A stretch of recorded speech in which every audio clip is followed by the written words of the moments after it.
헌법을 쓰게 된다는 것이죠. 예. 헌법 아무나 못 만들거든요. 잘못 만들어갔다는 좀 무식하게 골로 가는 수가 있어요. 헌법 뭐 아무나 못 만들어요. 예. 로마인들만 헌법을 만들었어요. 고대 로마인들이 헌법을 만들었어요. 그래서 자칭 고대법, 로마법이라고 그래요. 예. 여러분이 아실 때 세계에서 최고의 나라였어요. 그 시대 2000년 전에는 이태리 로마가 세계 최고의 나라였습니다. 지금 이태리는 별 볼 일 없지만요, 아주 최고의 나라였습니다. 그래서 로마 3대 도시가, 세계 3대 도시가 2000년 전에는 로마, 그리고 이제 안디옥이 있었어요. 그리고 이쪽 이집트에 있는 알렉산드리아, 이렇게 세 도시가 세계 3대 도시였어요. 요즘으로 말하면 로마는 미국의 뉴욕이 되겠습니다. 예. 뉴욕으로 가야 모든 세계화 할 수 있죠. 예. 그래서 바울이 로마에 가서 복음을 전하기를 힘썼죠. 왜? 세계 최고의 그 도시에 가야 복음이 확산이 되기 때문에 그렇습니다. 그런 도시로 여행을 하고 싶어서가 아니라 세계 도시로 가야 세계에서 모든 것이 확산이 되기 때문에 그렇습니다. 자, 대략 이건 여러분이 다 아시는 거. 25년 만에 이렇게 엄청난 글을 쓸 수 있다는 거. 여러분은 신앙생활 하시면서 25년 만에 이런 글을 쓰는 것보다는 이해할 수 있는 것인가? 여러분이 다시 한번 제가 여러분에게 도전의 말씀 줍니다. 25년 신앙생활 하신 분이 이상이 있으시다면 로마서를 쓰는 것이 아니라 이해하고 있는 것인가? 로마서를 이해하고 있는 것인가? 그렇지 못하다면 여러분의 신앙은 다시 한번 재고해 봐야 된다. 이겁니다. 한국교회가 다시 말씀으로 돌아와야 됩니다. 예, 늘 같은 얘기지만요, 돌아오지 않았기 때문에. 자,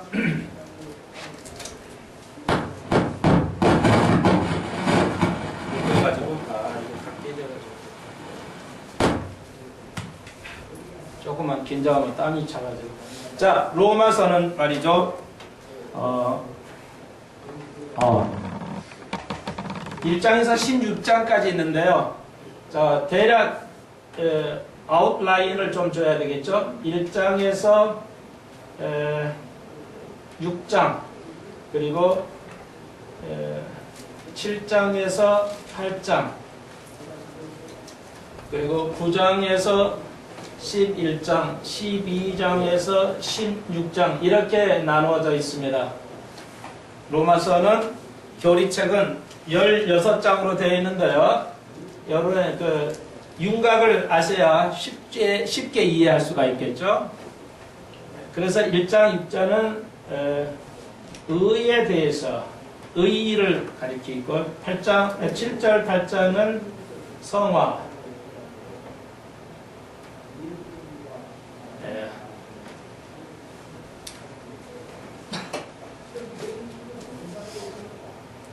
그 다음 9장 10장은 이스라엘에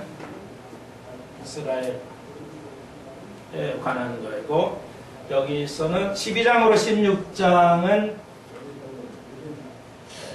적용이에요.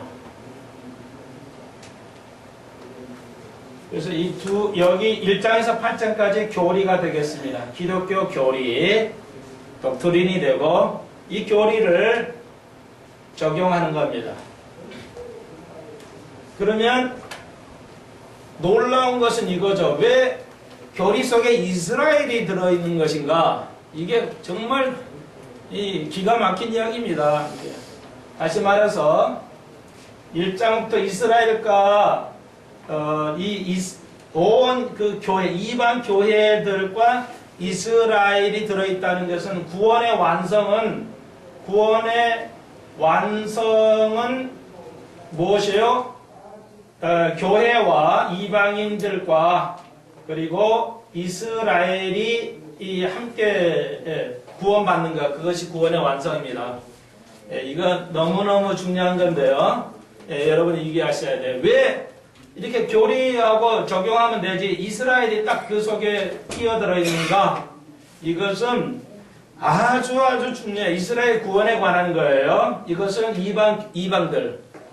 요즘 텔레비에 그런 게 나오죠. 이방인들이라고, 이방인이라고. 근데 그 기자가 잘못 이해하고 있어요. 그 젠타일이라는 이방이라는 말은 유대인들이 쓴 말인데 유대인들 이외의 사람을 이방인이라고 하는 거예요. 그러니까 이방인들이 우리나라에 와 산다. 이거 틀린 말이에요. 아시겠어요? 우리가 나는 이제 여행을 좋아해서 못하니까 항상 그 여행하는 그 TV를 관람하는데 시청하는데 그 설명이 나오죠. 아나운서먼트가 나오죠. 그 지방에 갔더니 이방인 나를 반겨줬다고 이러는데 틀린 말이에요. 이스라엘 위에 모든 나라 사람을 이방인이라고 그랬어요. 그렇기 때문에 우리가 이방인이라고 해요. 그 나라의 나머지 나라를 이방인이 아니에요. 그건 예국인이라고 해야 돼요. 그러니까 예국의 다른 우리나라 사람이 아닌 사람, 한국의 사람이 이 사람들은 이방인이 아니고 예국인이에요. 정확하게 예국인이라야지 이방인이라면 틀려요. 그래서 이스라엘의 구원에 관한 거, 이건 이방인의 구원에 관한 겁니다. 그런데 그것이 합혀져요. 그래서 완벽한 구원은 이스라엘의 구원하고 교회의 구원이 있다. 이게 구원의 완성이다 하는 것이죠. 그래서 이스라엘과 교회에 대한 구원에 관한 이야기를 로마서에서는 좀 할 겁니다. 새로운 또 다른 각도에서 오늘 로마서를 여러분이 배울 것인데 이스라엘하고 이방인의 교회들의 관계를 가지고 그래서 우리 교회는 교회 구원하고 이스라엘 구원을 분리합니다. 분리해서 배웁니다. 구별합니다. 구원의 원리는 같지만 정확하게 들으셔야 돼요. 구원의 원리는 같지만 두 가지의 구원론이 존재하지 않아요. 그렇지만 교회하고 이스라엘 구분합니다. 그래서 구분해서 들어가 있어요. 예수 이후에 이스라엘과 이방인은 차별이 없다. 그렇습니다. 그렇지만 이게 구원의 과정에서 분리되어 있어요. 그래서 교회와 이스라엘을 분리하게 배우셔야 돼요. 이걸 그렇게 하는 것을 세대주의라고 그래요. 세대주의는 뭐냐? 디스펜세이셔널리즘은 뭐냐면 교회하고 이스라엘을 분리해서 공부하는 거. 이걸 세대주의라고 그래요. 세대주의는 그러니까 다른 사람에게 여러분이 다른 교인들에게 또 목사님에게 세대주의야 그러면 이단시예요. 여러분 이해를 하셔야 돼요. 이단시예요. 몰라요. 세대주의를 몰라가지고 그러면 세대주의인데 그러면 이단시화해요. 그러니까 제가 굉장히 어려운 사역을 하고 있는데요. 왜 그러냐면 왜 인식이 그렇게 되어 있냐면 세대주의가 한국 교회는 들어오지를 못했어요. 지금도. 지금도 들어오지를 이게 미국의 달라스 신학대학이 달라스 강해로는 최고의 교회인데 신학교인데 달라스가 이 세대주의의 원산이에요.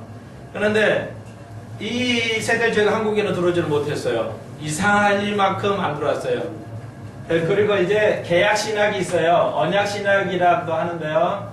여러분이 꼭 아셔야 돼요. 이 개약신학은 이걸 이렇게 하지 않습니다. 교회와 이스라엘 분리하지 않아요.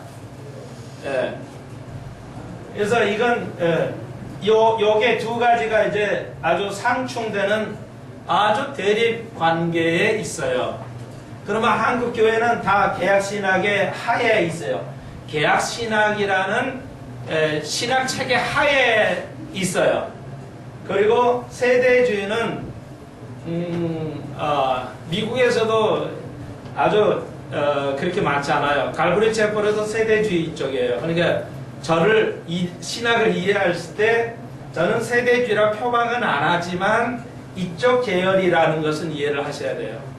그래서 오해를 받고 뭐 비난하고 그러는데 뭐 상관없어요. 저도 옛날에 이렇게 공부했다가 이제 이쪽으로 깨닫게 됐어요. 그러니까 갈브리 채플에서 세대주의예요. 아니라 하지만 그쪽의 계열 쪽에서 가요. 그러니까 세대주의도 너무 다양하긴 한데 일단 그렇게 이해하세요. 그러니까 이 계약신앙은 세대주의를 공부를 안 했기 때문에 사실은 그리고 그냥 정확하게 배우지를 못했어요. 나쁜 거다 이렇게 해놓아가지고 아 이건 이단이야 이렇게만 생각해요. 그러니까 바리새인들이 예수님을 향해서 뭐라고 그랬어요? 이단이야 하듯이 그렇게 지금 오해를 받고 있어요. 근데 여러분 책에 있는 미국의 책이 우리나라에 많이 번역되어 있는데 이제 미국의 그 메가더 목사님 굉장히 유명한 목사님이에요. 메가더 목사님 또 달라스 신학교 또 갈굴 채플도 마찬가지 다 이쪽에 있어요. 그래서 전혀 다르기 때문에 이해를 못해요. 그러면 이거와 이거 뭐냐? 이건 나중에 기회 있을 때 말씀드릴 것이고 그래서 이 사람 쪽이 이 세대주의의 학자를 책을 읽지도 않고 그런 고정관념이 심어져 버렸어요. 고정관념이. 저도 이게 뭐 이것인지도 모르고 살아왔어요. 배워왔어요. 대부분의 목사들이 이거와 이게 구분을 난 이 평생 이게 들어본 적은 없었어요. 그리고 목사 들어와서 이게 이제 알게 되었어요. 이쪽이 이제. 그리고 이제 두 개 책을 읽어보니까 확실하게 이제 제가 알게 되었어요. 그래서 두렵지만 두려워하지 말고 이걸 공부를 여러분에게 조금씩 알려드린다. 그래서 여러분의 가르침이 보통 교인들에게는 부닥친다는 겁니다. 왜 부닥치는가? 다른 교회 교인은 안 부닥쳐요. 절대. 전혀 안 부닥쳐요. 뭐 장교고 순봉기고 아무튼 뭐 한국 교인들은 다 안 부닥쳐요. 말하면 다 통해요. 그런데 우리가 가르치면 부닥쳐요. 왜? 틀리기 때문에 그래요. 그러면 이건 계약신학 간단하게 한 가지만 언급하죠. 계약신학은 성경 전체를 구원에만 포커스를 맞춰요. 구원. 그러니까 지금 그래서 목사님들 설교를 할 수가 없어요. 이거의 약점은 뭐냐면 틀렸다는 얘기가 아니에요. 이게 약점은 구원의 포커스예요. 신약도 갖다 구원에 신약을 갖다 구약에다 갖다 들이 넣어버려요. 여러분이 좀 이해하기는 어렵겠지만 이 말의 의미는 구약이 그 구약이 전체가 뭐야? 그냥 구원이야. 신약도 뭐야? 구원이야. 그 구약이 기초니까 신약을 갖다 구약에다 갖다 다 불어넣어서 해석을 해요. 그러다 보니까 신약과 구약은 달라요. 신약은 구약은 이스라엘이고 신약은 교회거든요. 그러니까 달라요. 전혀 내용이 다른데 구원의 이 계약신학은 구원의 포커스를 맞춰요. 구약하고 신약은 동일하다고 봐버려야죠. 구원의 방법이. 그래서 이제 그러니까 맨날 뭔 얘기도 구원에 관한 얘기면 성경 자체가 구원밖에 없어요. 성경이 구원만 있는 건 아니잖아요. 우리의 삶도 있고 뭐 굉장히 많은 거 있는데 맨날 구원만 얘기하니까 뭐 예수 믿고 구원받으라 이 얘기만 할 게 없어요. 설교가. 그러니까 이제 구원의 성경이 바닥이 나는 거예요. 지식이. 이제 그런 원인이 있어요. 그런데 세대주의는 뭐냐? 그 시대에 말아 하나님의 역사하신 게 너무 다양하기 때문에 그 세대별로 세대를 나누어서 이렇게 가리키는 겁니다. 율법 시대는 율법이 무엇이고 신약의 은혜면 은혜가 뭐고 이렇게 다양하게 가리키는 게 그 세대에 말아 하나님의 경륜이 너무 다양하기 때문에 그걸 일일이 다 나눠서 배워야 된다는 것입니다. 자, 그래서 이게 그러면 세대주의는 뭘 포커스를 하냐? 하나님의 영광이에요. 그 세대에 말아 하나님의 영광이 다르게 나타난다는 것입니다. 그래서 이제 여러분 이렇게 이해하시고 요거 틀이 있다는 거. 그래서 이제 이쪽에서는 요걸 아주 그렇게 해요. 뭐 그렇지만 세대주의가 왜 약하냐? 미국에는 그래도 상당히 많은 교회가 세대주의가 있기는 한데 한국은 거의 없다시피 해요. 그러니까 이쪽에서 달라스 신학생들이 목사돼서 한국에 넘어오질 않아요.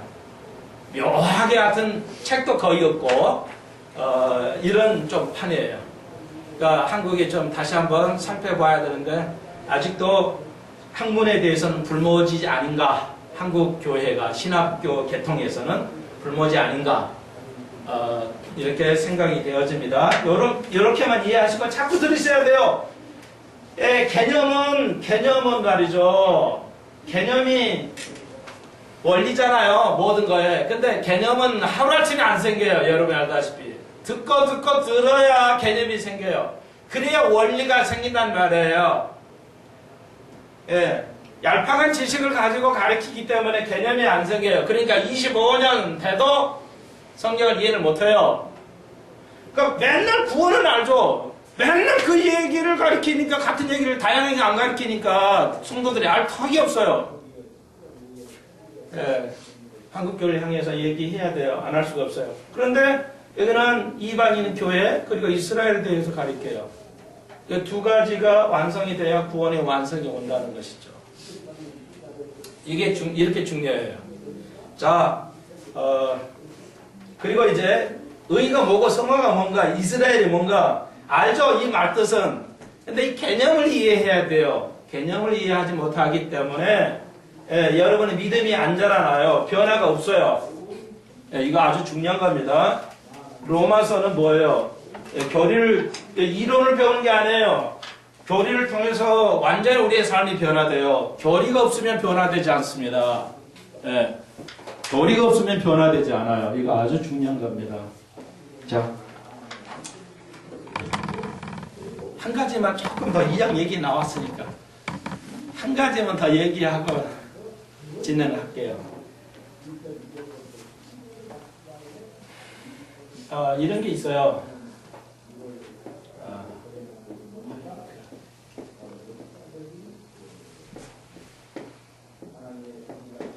파이크 신드롬이란 말이 있어요. 우리말로는 이 파이크가 뭐냐면 창이에요, 창.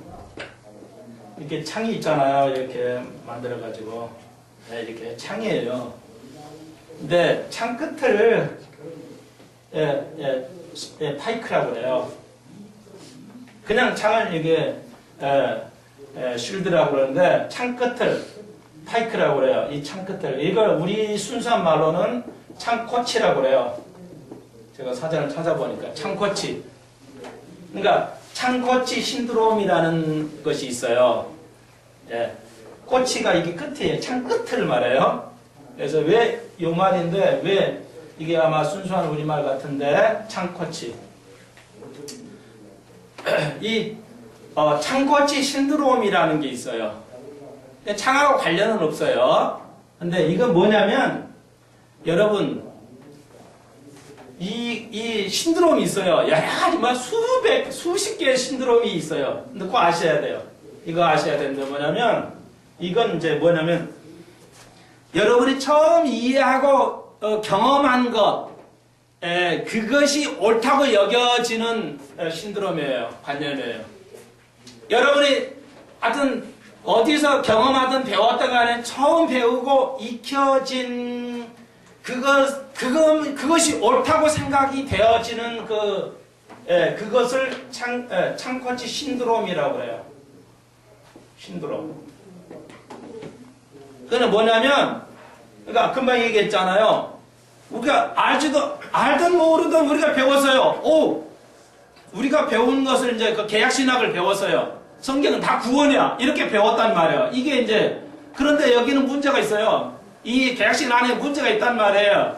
그런데, 금방 말씀드렸듯이, 그 세대주의에게, 세대주의라면 무조건 거예요. 배관시하고, 이단이야. 혹은 잘못해서, 이러면 절대 안 돼. 요렇게, 인식을 하게 된다는 거예요. 개약신이 가지고 있는 문제점이 있는데, 그 첫 경험이 나로 하여금 뭐하게 만들어요? 면역을 만들어버려요. 이것이 옳다. 그리고 나머지는 잘못됐다고 하는 인식이 들어오게 된다는 거예요. 이게 창코치 신드롬이에요. 그러니까 우리 인간은 이게 있어요. 그래가지고 이거 고치기가 굉장히 어려워요. 이걸 뚫고 나가기가, 그래서 서양 사람들이 창코치라는 거예요. 창같이 너무 날카로워서 무섭다는 겁니다. 이게 뚫어버린다는 거예요. 모든 걸. 그래가지고 이걸 바꾸기가 어려워요. 그러니까 처음에 딱 굳어지면 그 인식을 바꾸기가 어렵다는 거예요. 그걸 창코치 신드롬이라고 그래요. 이건 여러분 우리가 알아야 돼요. 결국 로마서는 신약 성경은 뭐냐면 산꽃의 신드롬을 깨야 된다는 겁니다. 이게 부서져야 복음이 진짜로 힘이 있다는 거예요. 그런데 우리의 그 고정관념을, 요걸 다른 말로 고정관념이라 해요. 그대로 가지고 있으면서 그 위에다 신학을 올려놓으니까 안 돼요. 변화가 안 돼요. 죽을 때까지.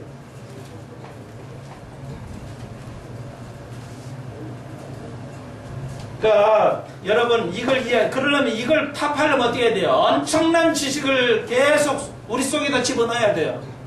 그래야 깨닫기 시작해요. 아, 그거 아니구나. 방법도 한 가지예요.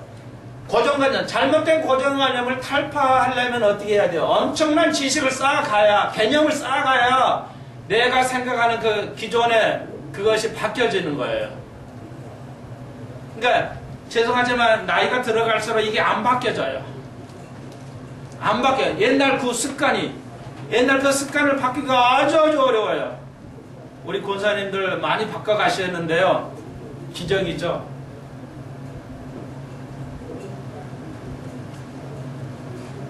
그러니까 저도 이것 때문에 너무 힘들었어요.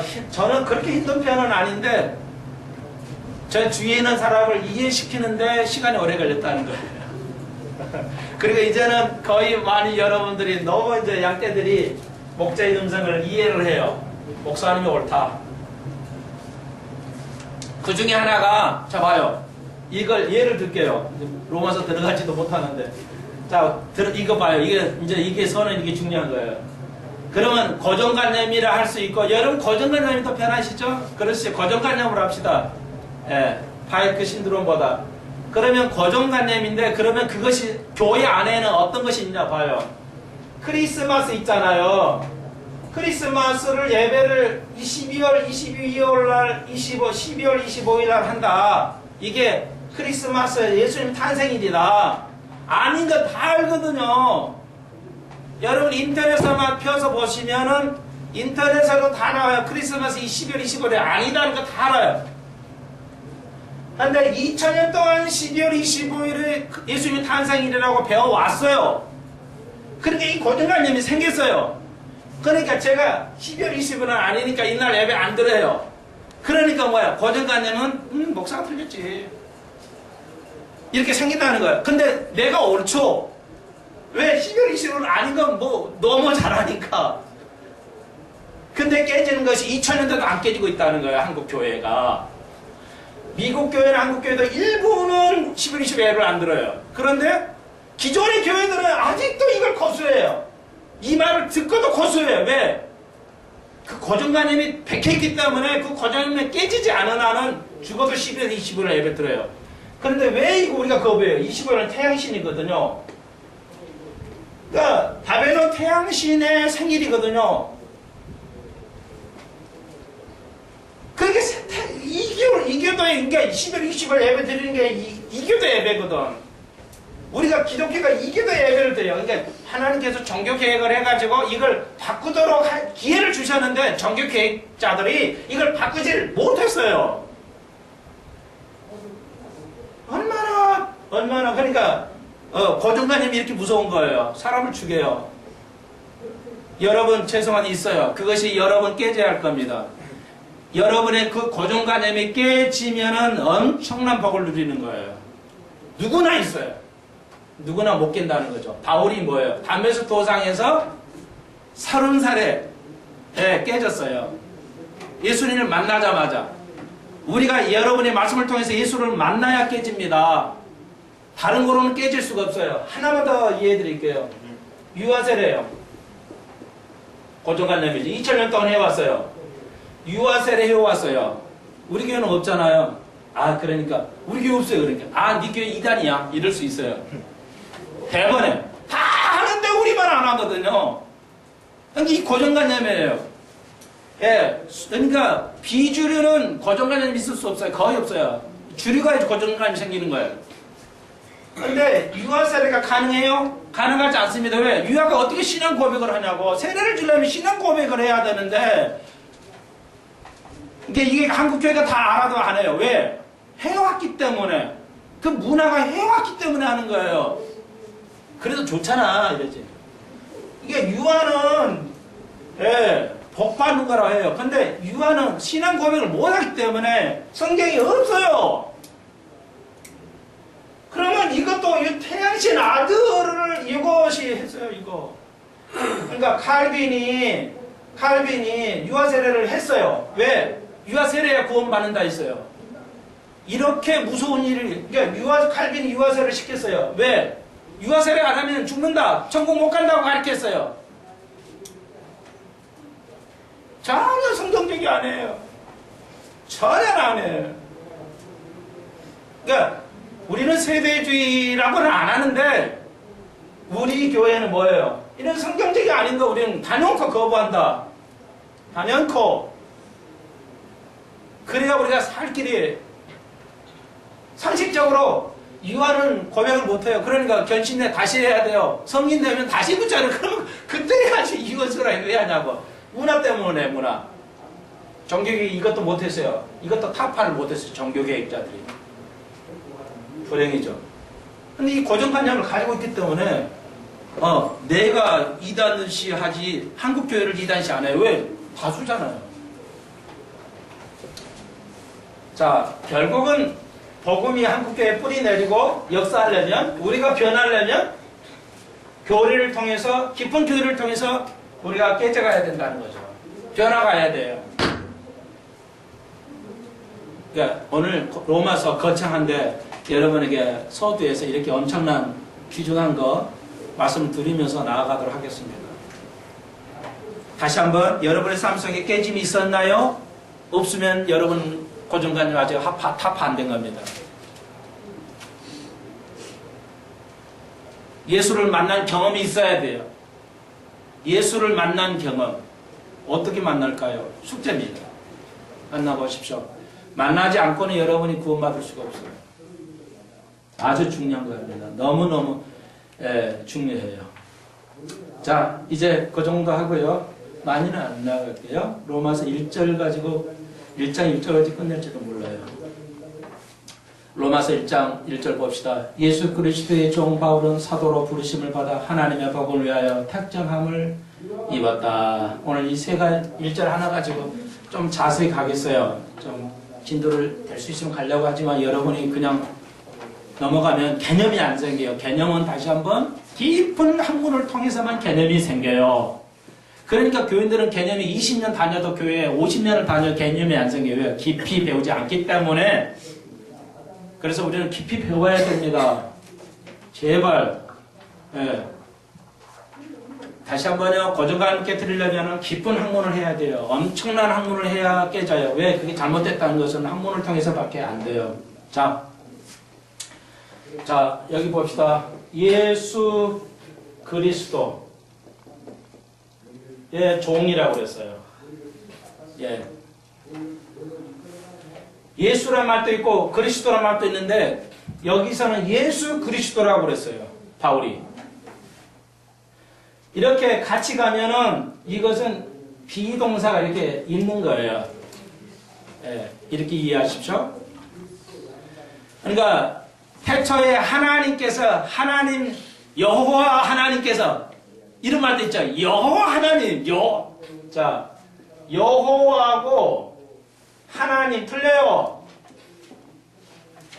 여호와하고 하나님 틀려요. 이건 여호와하고 하나님은 엘로힘이에요.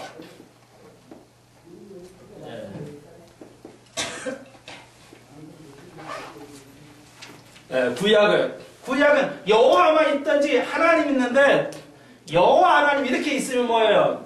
여기 비동사가 있어요. 생략된 거예요. 이렇게 이해하셔야 돼요. 하나만 있으면 요거만 이해하시고 둘이 있으면 명사예요. 명사는 문장이 안 돼요. 말이 안 된다고요. 명사는 문장을 만들 수가 없어요. 여러분 잘 아시피 영어라고 하지만 명사는 문장이 연결이 안 돼요. 그러니까 뭔가 하나를 넣어줘야 돼요. 근데 왜 빠졌나? 원래는 비동사가 빠졌어요. 비동사는 구약과 헬라어나 히브리에서 비동사는 생략을 해요. 아예 안 써요. 그래도 알아먹으니까. 그래서 영어는 비동사가 이리 있어, 이렇게. 주어에 비동사가 되는 이런 것은 생략을 해버리는 이유가 히브리어가 이렇게 하기 때문에 그래요. 그러니까 이렇게 공부를 안 하면, 깊게 공부를 안 하면 왜 영어에서 비동사는 주어하고 비동사는 생략되는가?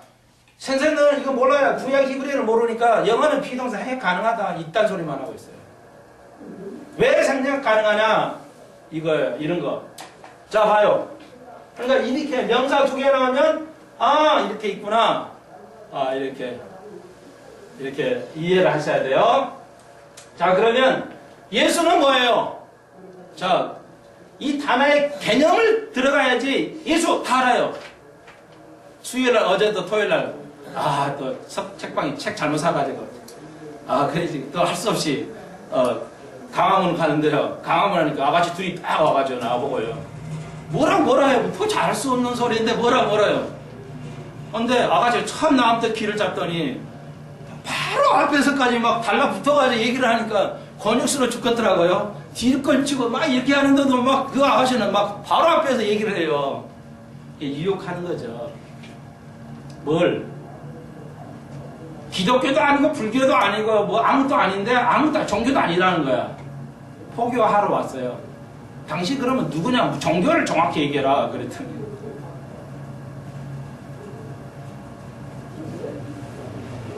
그래서 막 어쩌고저쩌고 돌을 닦아가지고 왔다는 거예요. 돌을 닦아가지고 선남이라고 그래요. 선남. 그 자기 종교가 선남이래요. 막 말을 해요. 뭐 그냥 붙어가지고 막 얘기해요.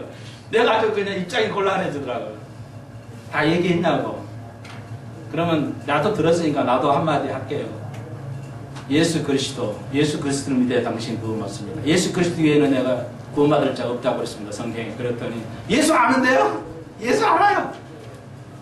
그랬더니 이래요. 나보고 내가 예수 그랬더니 그 아가씨가 예수님이라고 그랬지 예수라면 틀려요. 웃기고 있네. 님자는 없어요. 원어에.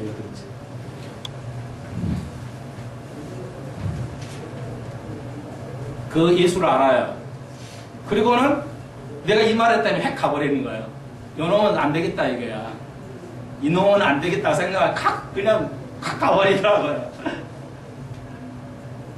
예, 그렇게 데려와야 돈 벌어요. 그러니까 사람 길거리에서 여러분은 어떻게 하시나요? 복음 전도? 대체 전도를 하세요? 안 하세요?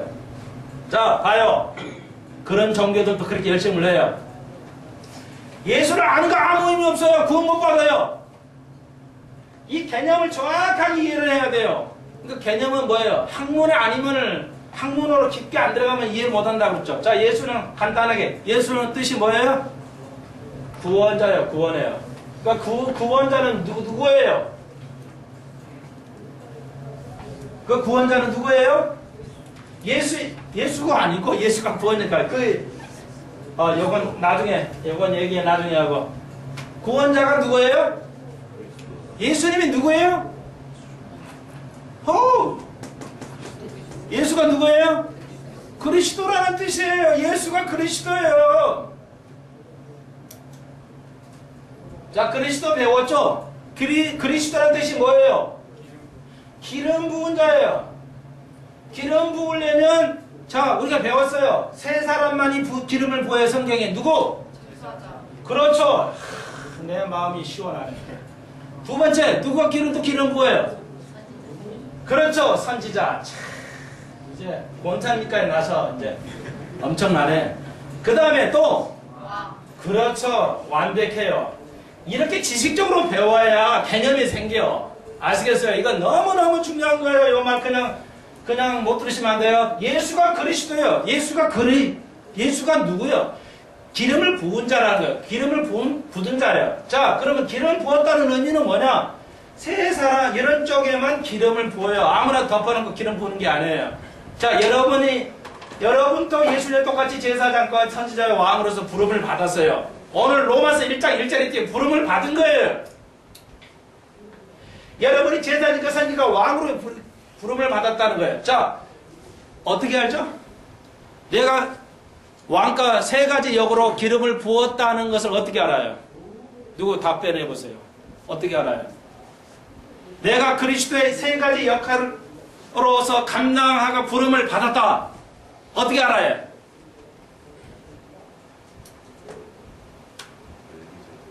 예? 멜기세덱 관계없죠 아직. 내가 예수의 그리스도의 그 사역을 마치 이 세 가지 사역으로 내가 기름을 받았다. 기름 부음을 받아서 어떻게 하냐고. 요 말이니까. 어렵죠? 되게 어려운데 열심을 다해서 배워가야만이 개념이 생기고 믿음이 자라고 변화되고 되는 겁니다. 여러분이 너무 귀중한 시간 가고 놀러 가고 싶을 시간 다 오셨잖아요. 얼마나 귀한 시간을 할려서 오셨어요. 그럼 그냥 오시지 마시고 꼭 좀 잘 배워 가시라는 거예요. 이게 지금 몇 주간 계속 반복하고 있잖아요. 자, 바울이 1장 1절에 부름을 받았다는 거예요. 우리도 부름을 받았어요. 그러면 어떻게 하냐? 간단해.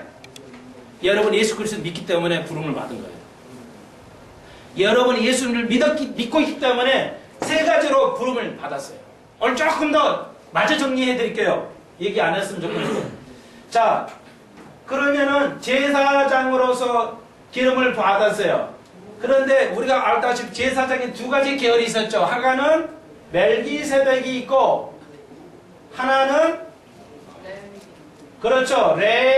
레위의 반차가 있었죠. 정리합니다. 자, 레위의 반차. 그러면 예수님께서는 두 가지의 반차로 다 오셨다고 우리가 정리했죠. 원래는 예수님이 레위 반차가 아니에요. 예수님은 멜기세덱의 반차였죠. 멜기세덱의 반차예요. 그런데 어떻게 예수님이 레위의 반차도 가능하죠? 예? 예수님이 멜기세덱의 제사장으로 오셨어요. 그쪽의 계열로. 그런데 레위로 후손이 아니에요. 그런데 왜 레위의 후손도 가능합니까? 왜 레위의 반차도 예수님이 쫓았어요? 예? 제사장이잖아요. 레위의 후손들이. 예. 예수는 레위의 후손이 아니잖아요. 그러니까 그쪽에서 이렇게 제사장이 나오는 거잖아요. 그러니까 레위의 후손이 제사장이 나오는데 예수는 레위의 반차가 아니죠. 이전 반차. 멜기세덱이 반차잖아요. 네. 그런데도 예수님이 레위의 반차예요. 레위가 멜기세덱에 포함돼요.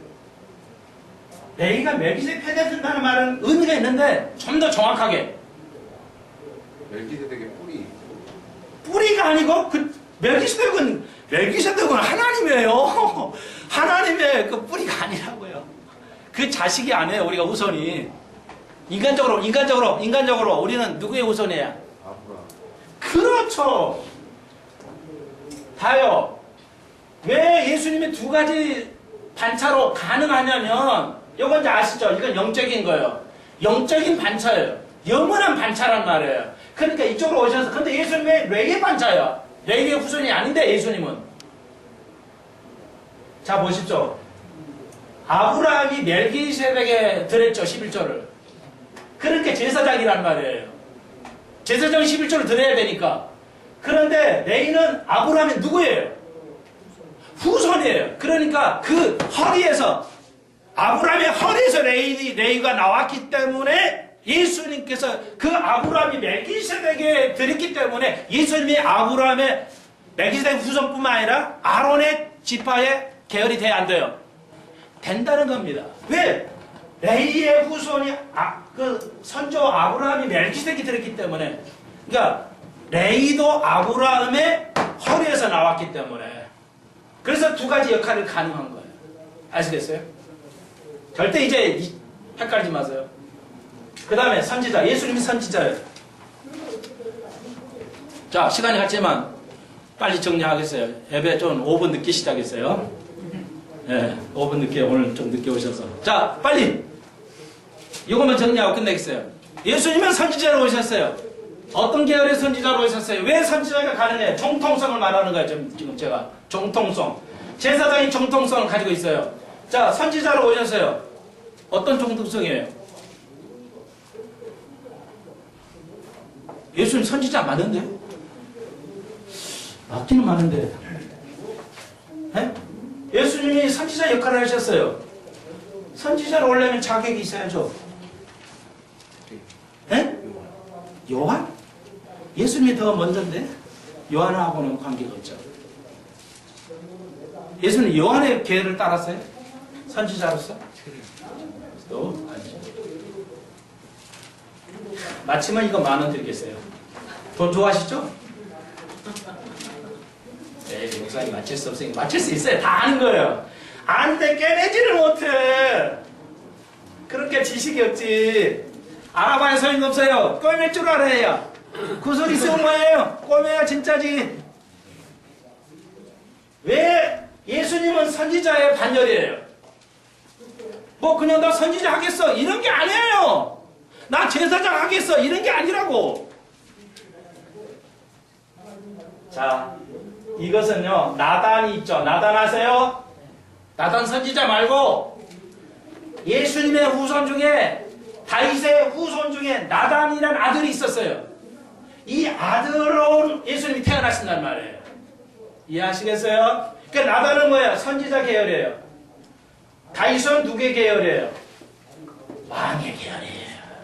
그러니까 오늘 여기도 로마서에 있지만 다윗의 혈통이니까 왕으로 오셨다는 거예요. 그런데 선지자도 가능해요. 왜? 예수님은 나단에 그 다윗의 아들 중에 나단이라는 게 있었어요. 선지자 나단 말고. 그러니까 나단은 선지자. 그러니까 마리아도 이쪽 나단의 계열로 태어나고 예수님도 이쪽으로 태어나는 거예요. 그리고 다윗의 혈통이라 했으니까 이것이 바로 왕의 혈통이라는 것이죠. 그래서 완벽하게 성경을 이루고 오늘 우리가 이 세 가지의 부름을 받았다는 겁니다. 이 세 가지를 감당해야 돼요. 사회를 향해서 외쳐야 돼요. 죄의 문제를 해결해 줘야 되고 우리는 이걸 해왔고 앞으로 이게 완성이 되겠죠. 천년왕국 때. 시간이 많이 가서 더 하시기는 제가 여러분 불편하실까봐. 예수 그리스도 기름 부었다는 뜻은 이런 뜻이 있다. 자, 기도드립시다. 사랑의 주님 감사합니다. 우리 세 가지의 기름을 받았던 걸 우리가 배웠습니다. 오늘 이걸 사회 속에서 우리의 삶 속에서 감당할 수 있는 저희들 되게 하여 주옵소서. 예수님의 이름으로 기도합나이다. 아멘.